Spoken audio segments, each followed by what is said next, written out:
एकीकडे आपण सकारात्मक बघतो पण दोन बाजू असतात प्रत्येक गोष्टीला. काही वेळा ट्रोल पण होतं. तर मग त्याचा कधी त्रास होतो का? स्वतः कमेंट वाचता का? दोन्ही पण बाजू असतात. समाजामध्ये काम करायचं म्हटलं तर विरोध हा होत असतो आणि जे लोक वाईट कमेंट्स करतात तर त्यामध्ये त्यांची पर्सनॅलिटी दिसून येते. त्यांचं कर्तृत्व काय असतं हे कुणालाच माहीत नसतं. त्यामुळे मी त्या गोष्टीचा जास्त काही विचार करत नाही.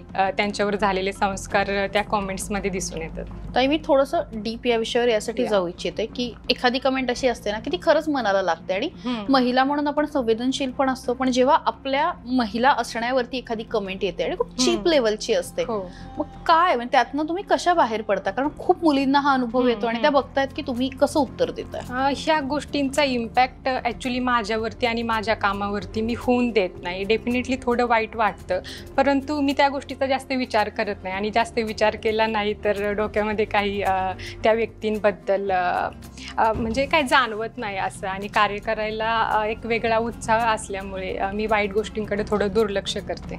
मला वाटतं ही फार चांगली गोष्ट आहे की फार विचार करण्यापेक्षा त्या गोष्टीकडे थोडंसं दुर्लक्ष आणि लेट गो केलं तर मला वाटतं पुढे जाता येतं.